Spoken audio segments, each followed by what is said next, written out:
I sacrificed a decade of my life to pay off my parents' $700,000 mortgage, ensuring their retirement. But when Mom announced the house was now a graduation gift for my brother and banned me from the party, I didn't cry. I just asked my lawyer uncle one question that destroyed their entire scheme. This is where the story truly begins, and you won't want to miss what happens. Make sure you're subscribed to see it through to the end. We're always curious. Where in the world are you all watching from today? Let us know in the comments. The room was spinning before I even picked up the phone. I was lying on my bathroom floor, the cool tiles pressing against my flushed cheek, waiting for the nausea of another migraine to pass. My doctor had called it extreme adrenal fatigue. I called it the price of doing business. For the last 5 years, I had worked 80-hour weeks as a high-stakes forensic accountant, hunting down hidden assets for divorce settlements and corporate fraud cases. I had ruined my health to secure my family's future. When my phone buzzed on the bath mat, the screen flashing Mom, I hesitated. My head was throbbing with a pulse that felt like a hammer hitting an anvil, but I answered. I always answered. "Amelia, are you there?" Patricia's voice was shrill, vibrating with an excitement I hadn't heard in years. "I'm here, Mom," I whispered, squeezing my eyes shut against the harsh overhead light. "Just feeling a bit under the weather. The doctor said I need rest." "Oh, stop being so dramatic, Amelia. You're always tired." She dismissed me instantly, her tone shifting from annoyance back to that manic joy. "Anyway, listen, we have the most incredible news. Harvey is coming home this weekend for the graduation party, and your father and I have finally decided on his present." I shifted, trying to sit up, fighting the wave of dizziness. "That's nice, Mom. A watch, a trip." There was a pause on the line, a heavy, pregnant silence that made the hair on my arms stand up. "Better, we're giving him the house." I froze. The migraine vanished for a split second, replaced by a cold, hollow shock. "I'm sorry, the connection must be bad. It sounded like you said you're giving him the house." "We are," she squealed. "The mortgage is gone, thanks to that lovely contribution you made last year, so the house is free and clear. It's a clean asset. Harvey needs a head start. He's going to be a big businessman, Amelia. He can't be renting. So we're signing the deed over to him on Sunday at the party. It's his legacy." My breath hitched. "Mom, that wasn't a contribution. I paid off $700,000. That is every cent I have earned since I was 22. We agreed that was my equity for your retirement."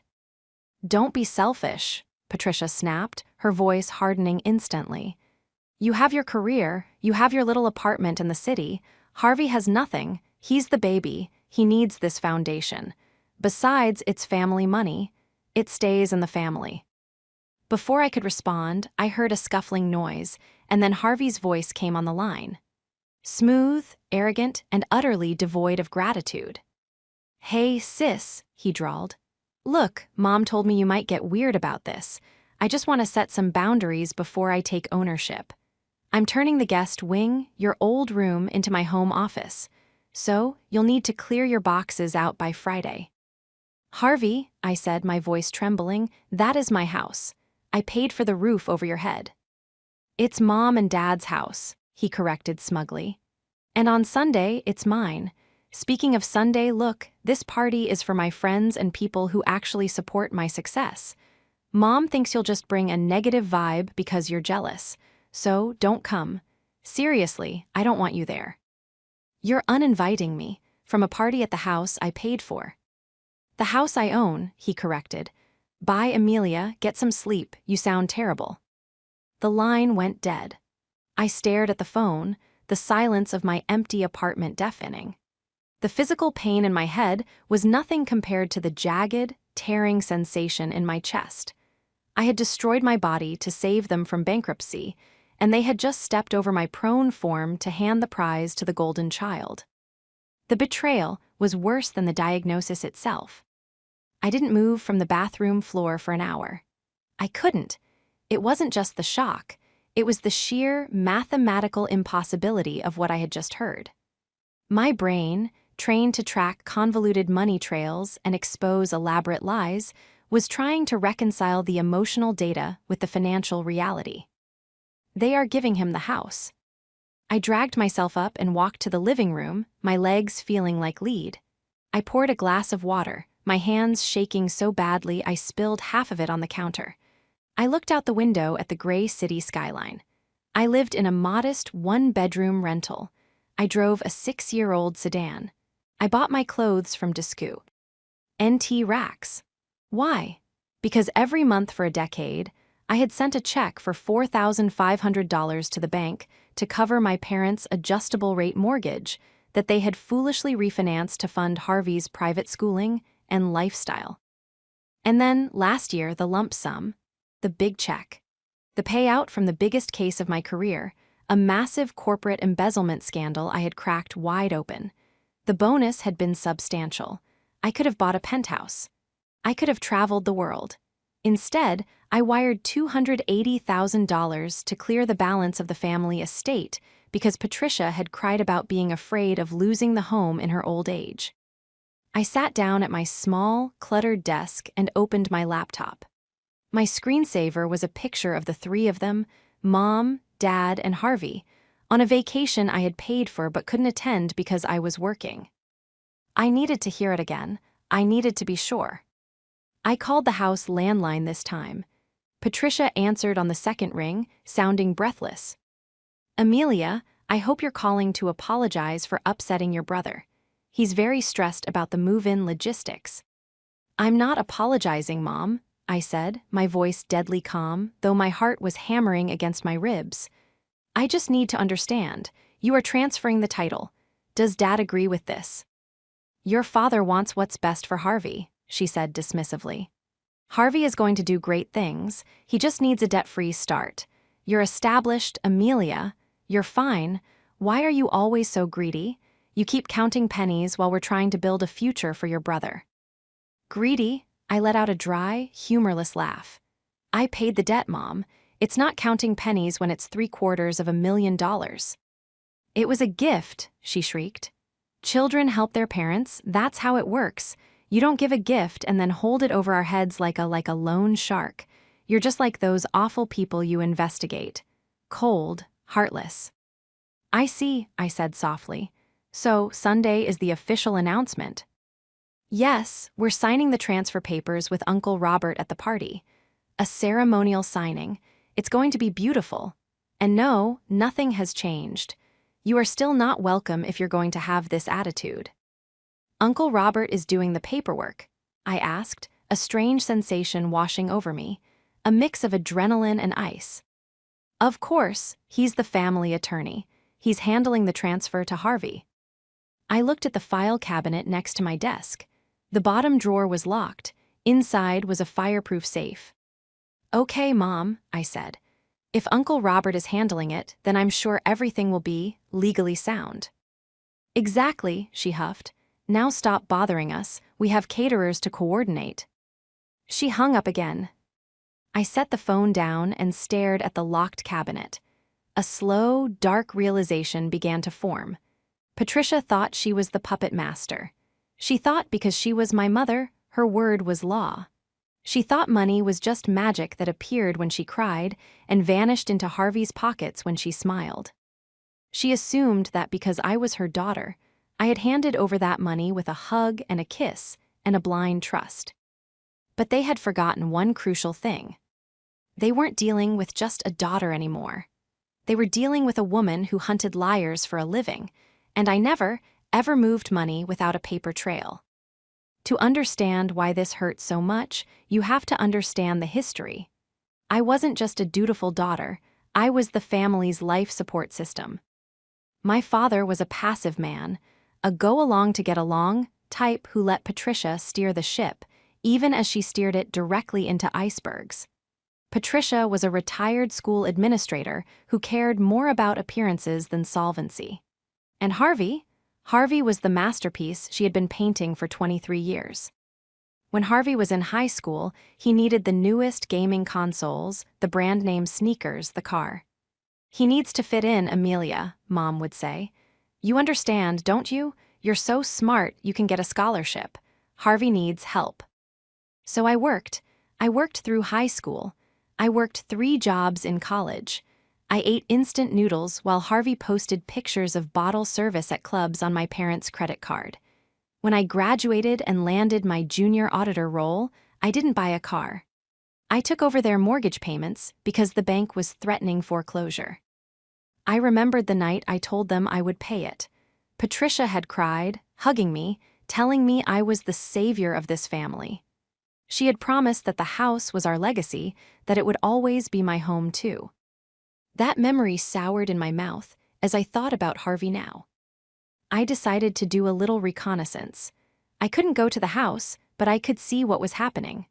I logged onto social media, using a burner account I kept for investigations, and pulled up Harvey's profile.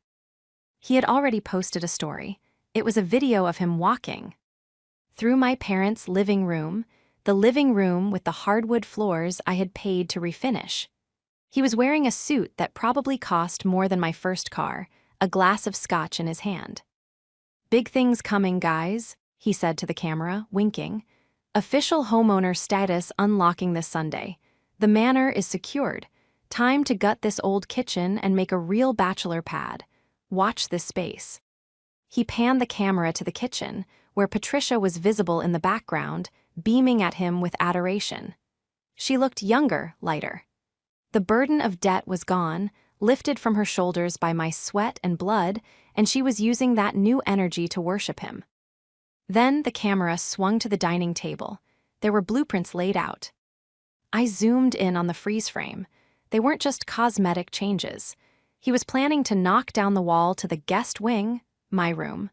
The room where I had studied for the CPA exam until my eyes bled. He was going to erase me completely. And the caption on the video read, "Self-made, grindset new money." Self-made, I whispered to the empty air of my apartment. The audacity was breathtaking. It was a level of delusion that bordered on pathology. But the real villain wasn't Harvey. He was just a spoiled child playing dress-up. The real villain was Patricia. She knew exactly what she was doing. She knew the exact dollar figure of my sacrifice. She simply didn't care.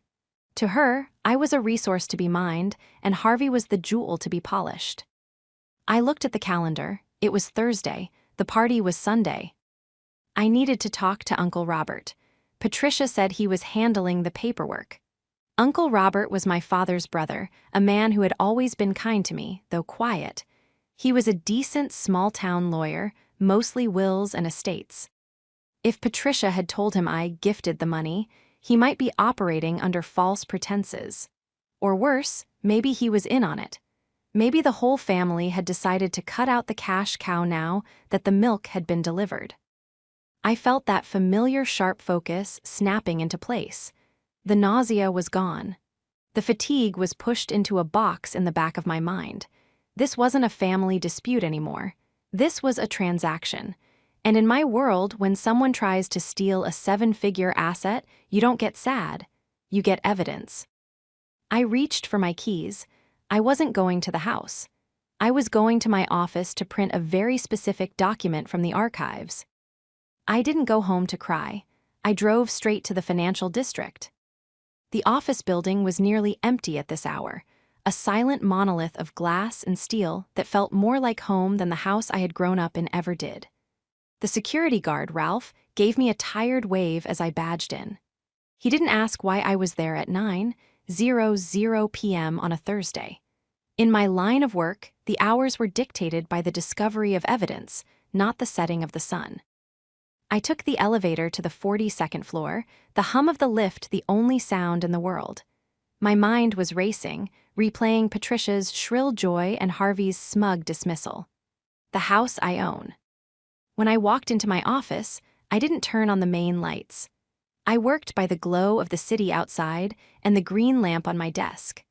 I walked over to the large, steel-reinforced filing cabinet in the corner, the one reserved for my personal archives. I spun the combination lock, left to 15, right to 28, left to 4. The mechanism clicked with a satisfying heavy thud. I pulled out a thick, expandable folder labeled Estate P&H. I sat down and spread the documents across my mahogany desk. This was the paper trail Patricia had conveniently forgotten. Or perhaps, in her narcissism, she had simply chosen to ignore it, believing that biology trumped contract law. I picked up the primary document, the deed of trust and promissory note assignment. When I had paid off the mortgage last year, I hadn't written a personal check to my parents. I wasn't that naive. I knew their spending habits. I knew that if I gave them cash, it would vanish into vacations and investments that Harvey suggested. So I had approached the bank directly. I purchased the debt. Technically, the bank had been paid in full, so the monthly letters to my parents stopped. But legally, the lien hadn't been extinguished. It had been assigned.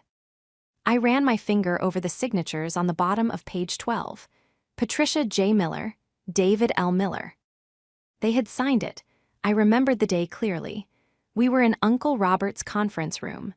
Patricia had been fluttering around, talking about how relieved she was that the bank was off their backs. She hadn't read a single word of what she was signing. She just saw paid in full on the bank's payoff letter and assumed the rest was just lawyer mumbo-jumbo to formalize my gift. But it wasn't mumbo-jumbo. I flipped to Clause 7, alienation of property. The borrowers Patricia and David Miller shall not sell, transfer, gift, or otherwise dispose of the property without the express written consent of the note holder, the Amelia Miller Revocable Trust. Any attempt to transfer title without said consent constitutes an immediate default, triggering the acceleration clause, whereby the full principal of $700,000 becomes due and payable immediately. I leaned back in my chair, a cold smile touching my lips. They thought the house was a free asset. They thought it was a clean slate to hand to Harvey, but the house wasn't free. It was shackled, and I held the key. I needed to confirm one last thing. I pulled up the county clerk's public records on my laptop. I searched the address. Owner of record, David and Patricia Miller. Lien holder, the Amelia Miller Revocable Trust. It was still there, black and white, public record.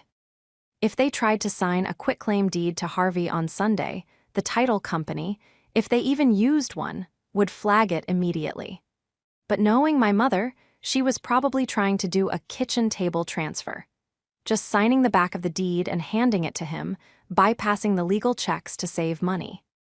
That was dangerous, for them. I closed the file. My sadness was evaporating, replaced by the cold, hard resolve of a prosecutor building a homicide case. They wanted to erase me? Fine.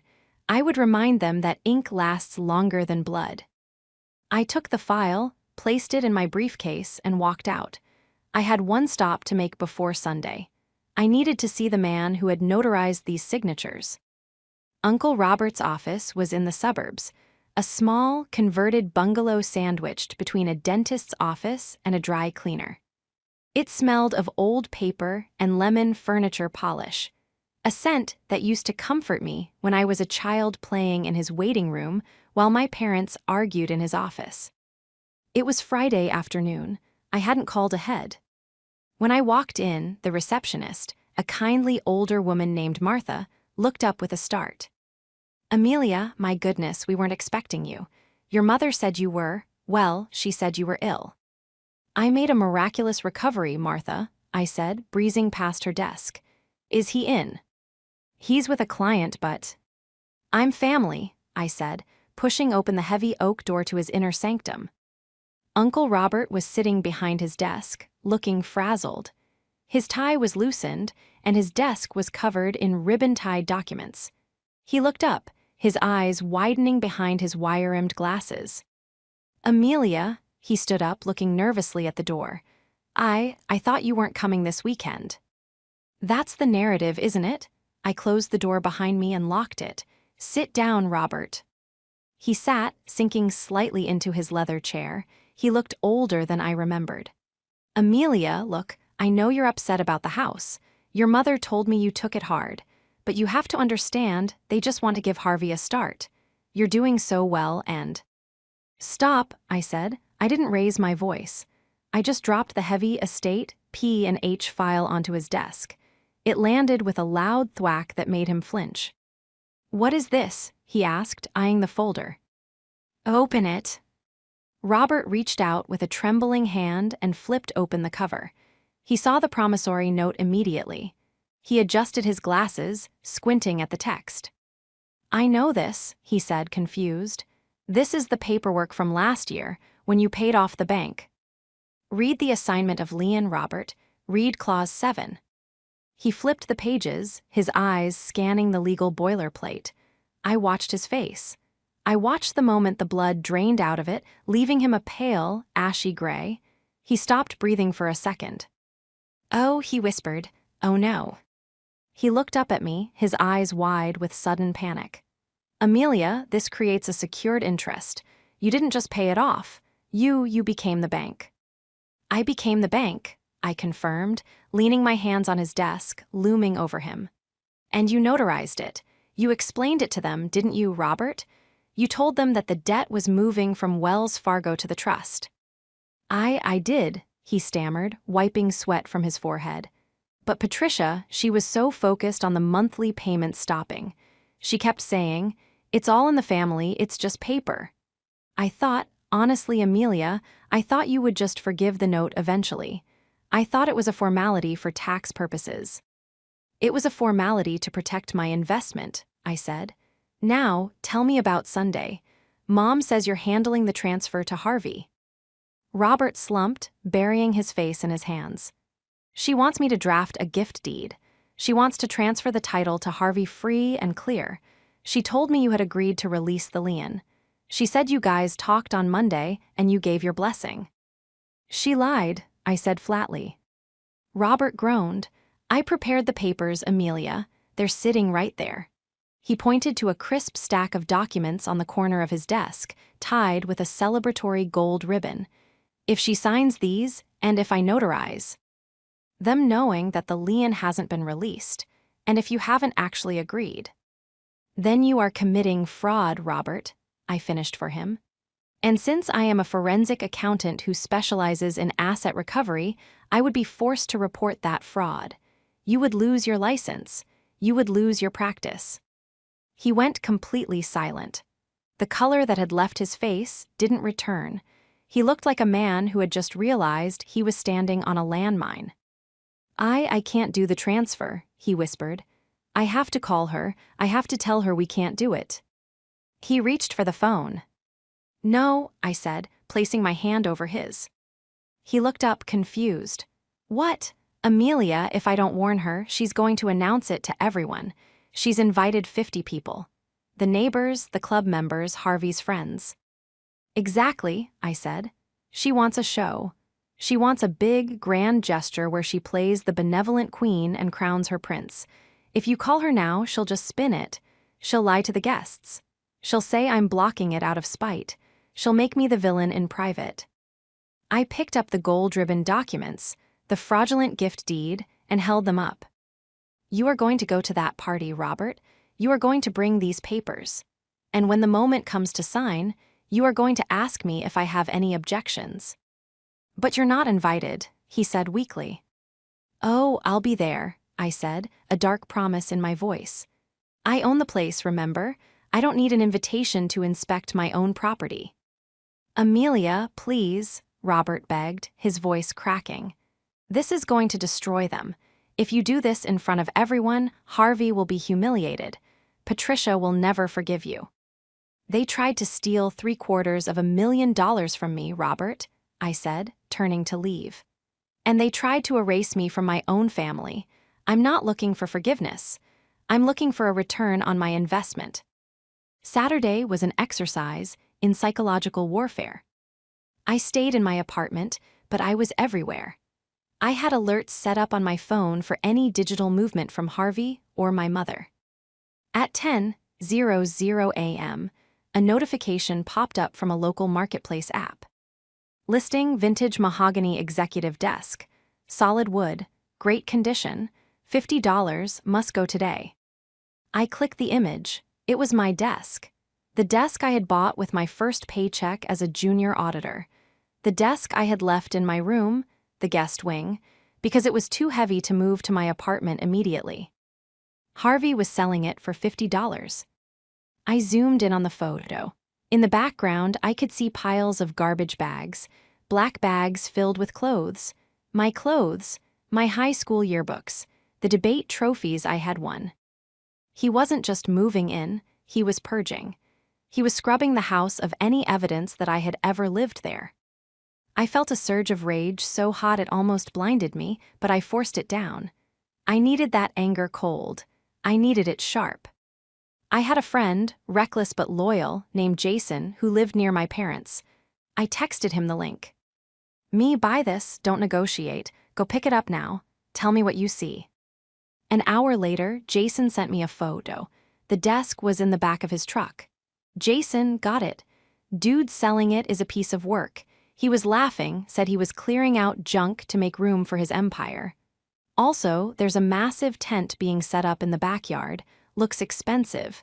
Caterers are already there. Me, did he say anything else? Jason, yeah, he asked if I wanted to buy a girly bed frame too. Said he's burning the mattress. I put the phone down, burning the mattress. The phone rang. It was Uncle Robert. "Amelia," his voice was a hushed whisper. "I'm at the house for the rehearsal dinner. Your mother, she's out of control." "Stick to the script, Robert." "She's telling everyone," he hissed. "She's telling the caterers, the neighbors. She's saying, my daughter Amelia couldn't be here, she's so busy with work, but she's so happy for her brother." "She's lying to their faces, Amelia. She's building this perfect fantasy." "Let her build it," I said, staring at the wall. "The higher she builds it, the harder it falls." "Harvey is difficult," Robert continued. "He's treating the house like he already owns it. He ordered contractors to start demolition on the east wall on Monday morning. Amelia, if they knock down that wall." "They won't," I said. "Monday isn't going to happen for them." "I don't know if I can do this," Robert said. "I'm your father's brother. This is going to tear the family apart." "The family is already torn, Robert. They tore it when they decided my sacrifice was Harvey's birthright. You have a choice. You can stand with the law or you can stand with the liars. But if you stand with them, you go down with them." He was silent for a long moment. "I'll see you tomorrow," he whispered and hung up. I spent the rest of the night preparing. I didn't sleep. I laid out my clothes for the next day. I chose a sharp, charcoal gray suit, my court armor, minimal jewelry, hair pulled back tight. I packed my briefcase. The original promissory note. The deed of trust. The printed text, messages from Harvey. The marketplace listing for my desk. A formal notice of eviction, drafted and notarized that afternoon. I wasn't just going to a party. I was going to an execution. Sunday morning dawned bright and clear. Perfect party weather, Patricia would be saying. At 1:00 p.m., I got into my car. The drive to the suburbs took 40 minutes.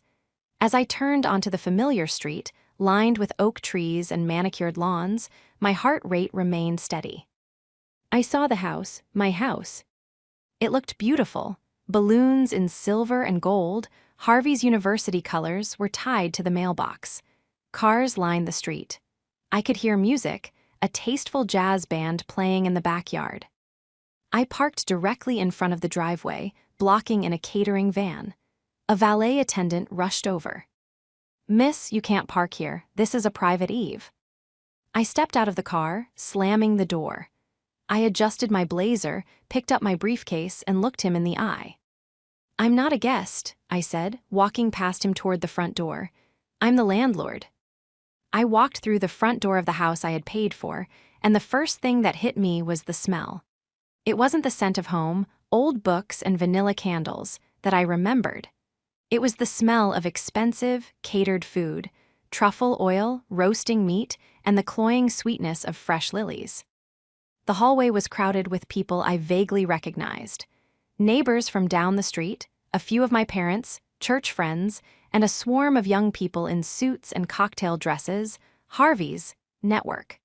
They were laughing, holding flutes of champagne, oblivious to the fact that they were standing in a war zone. I moved through them like a ghost. No one stopped me.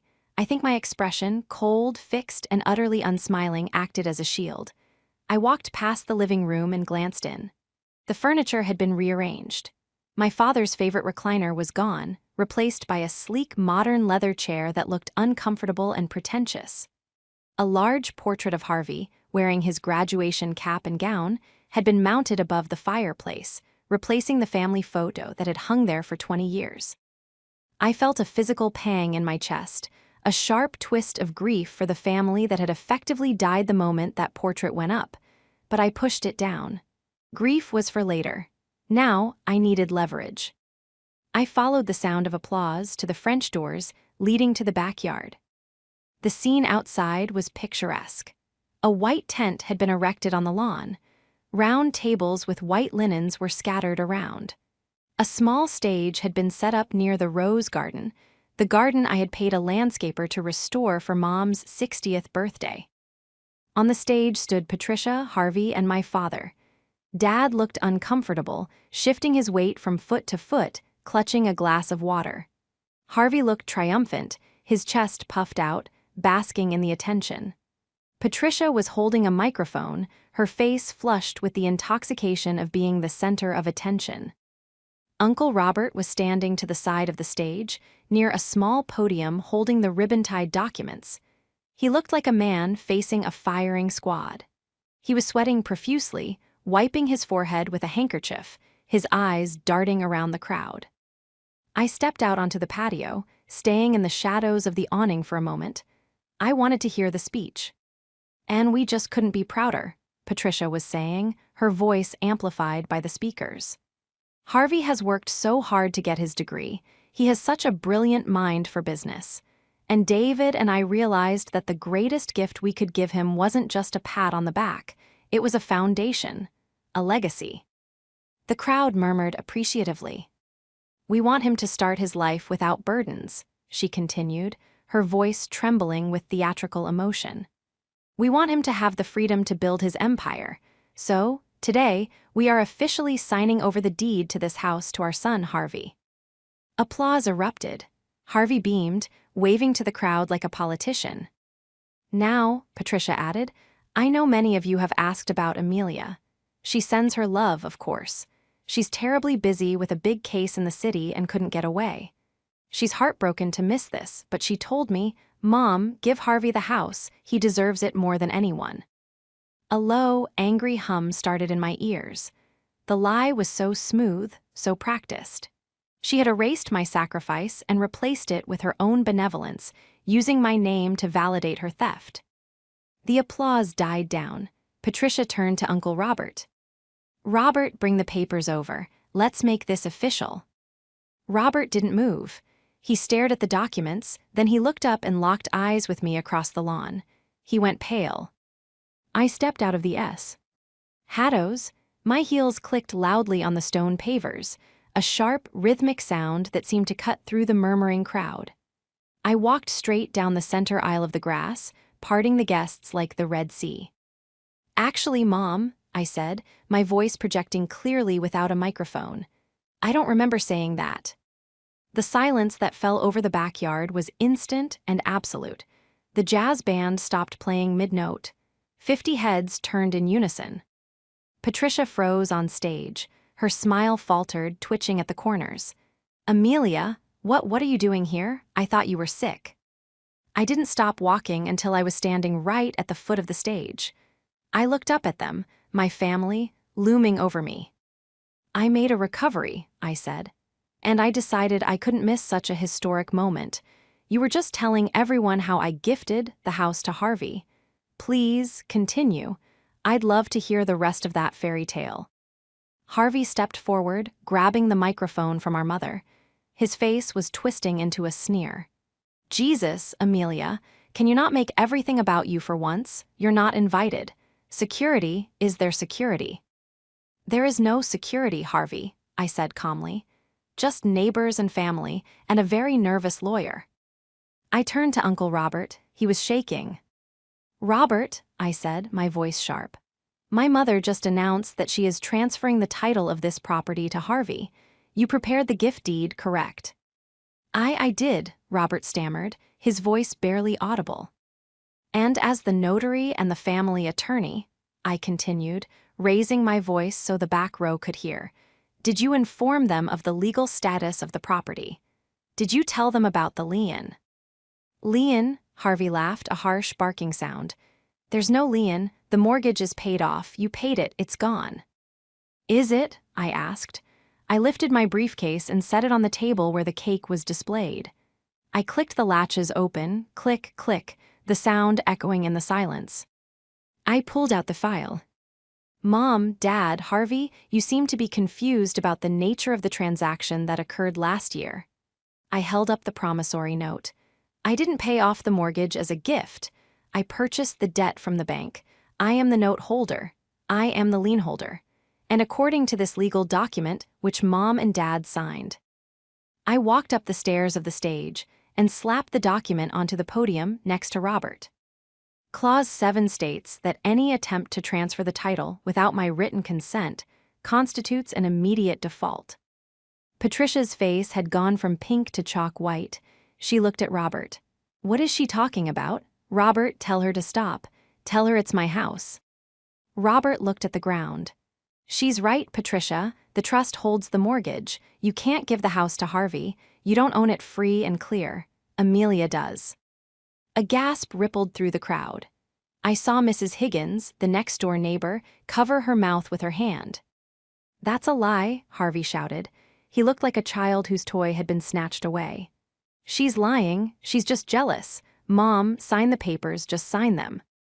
If she signs those papers, I said, turning to face the crowd, she commits fraud.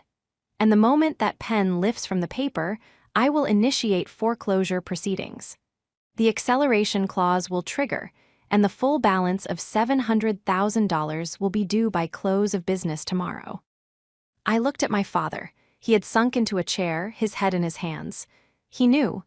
Deep down, he had always known I wouldn't just throw money away. You wouldn't, Patricia whispered.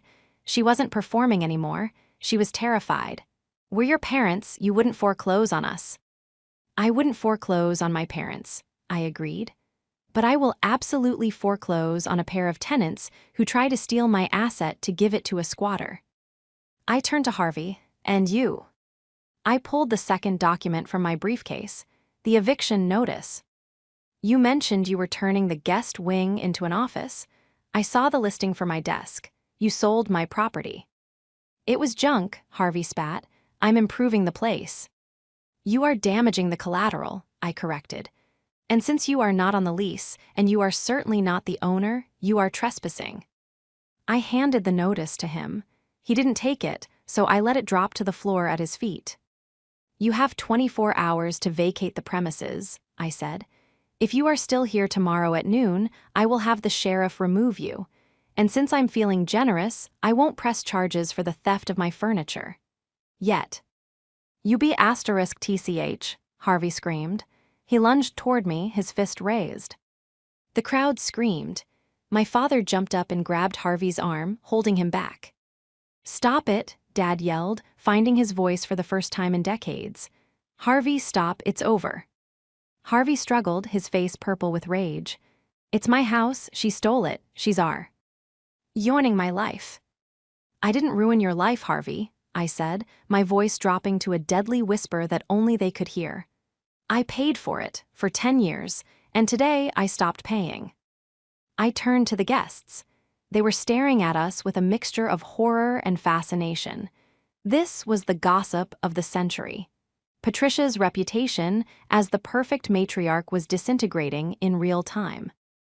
I apologize for the interruption, I said to the crowd. Please enjoy the champagne. I paid for that too. I walked off the stage. I didn't look back. I could hear Patricia sobbing, a high, keening wail that sounded less like heartbreak and more like the screech of a losing gambler. The fallout was swift and brutal. I didn't stay for the rest of the party, obviously. I went to a diner a few miles away, ordered a black coffee, and waited. My phone blew up with texts and calls from extended family members, some calling me a monster, others, the ones who had always secretly disliked Patricia's snobbery, sending quiet messages of support. Uncle Robert met me there an hour later. He looked 10 years older. He sat down in the booth opposite me and ordered a whiskey neat. "They cleared out," he said. "The party ended about 5 minutes after you left. Harvey tried to keep the music going, but people were just fleeing. It was excruciating." "Did they sign the deed?" I asked. "No," Robert shook his head.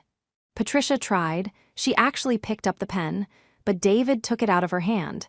He told her if she signed it, he'd divorce her." I raised an eyebrow. Dad grew a spine. That's a plot twist I didn't see coming. "He's humiliated, Amelia.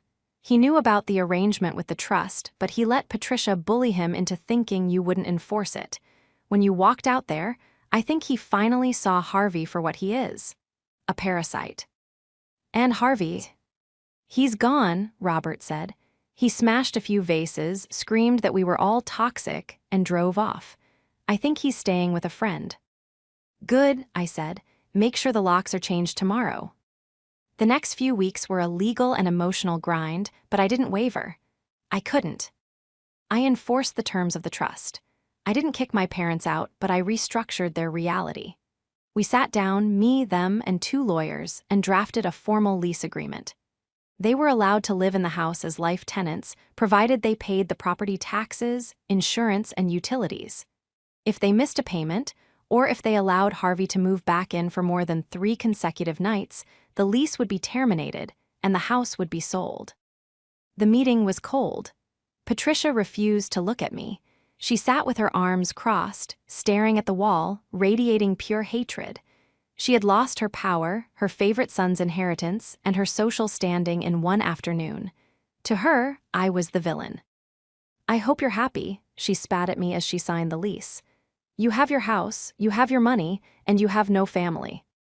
"I have security," I replied, gathering my papers. "And I have the truth. That's enough for me." Harvey didn't fare well. Without the house to anchor his empire, and without the parents' credit cards, which I forced Dad to cancel as part of their financial restructuring, his business evaporated. I heard through the grapevine that he was working as a junior sales rep for a car dealership in the next town over, living in a studio apartment. It was a humble start, one he should have had 5 years ago. Maybe it would make a man out of him, maybe not. That wasn't my problem anymore. 6 months later, I visited the house for an inspection. It was quiet. The guest wing wall was still intact. My desk was gone, but the room was clean. I found my father in the garden. He was pruning the roses. He looked tired, but calmer than I had seen him in years. The frantic energy of trying to keep up with Patricia's demands was gone. They were living within their means now, forced into a budget by the strict terms of our contract. "Amelia," he said, wiping his hands on a rag. He didn't hug me. We weren't that kind of family anymore, but he looked me in the eye. Is Harvey asking for money?" I asked. "He calls," Dad nodded. "Your mother tries to send him cash from the grocery budget, but there's not much to send. He's learning to stand on his own." "Good." "You did the right thing," Dad said softly. It was the first time he had acknowledged it. "It was cruel, what we tried to do. I'm sorry I let it happen." "Thank you, Dad," I said. It wasn't a full reconciliation. The scars were too deep. I would never trust them with my heart again. But I could trust them with a contract. And in a world of shifting loyalties, a signed document was a kind of peace. I drove back to the city that evening as the sun was setting. I thought about the graduation party. I thought about the look on Harvey's face when the eviction notice hit his shoes. It had been a nightmare. For them, yes. But as I watched the skyline approach, glittering with lights, I realized I had woken up from my own nightmare. I was no longer the bank. I was no longer the martyr. I was just Amelia. And for the first time in my life, I was free.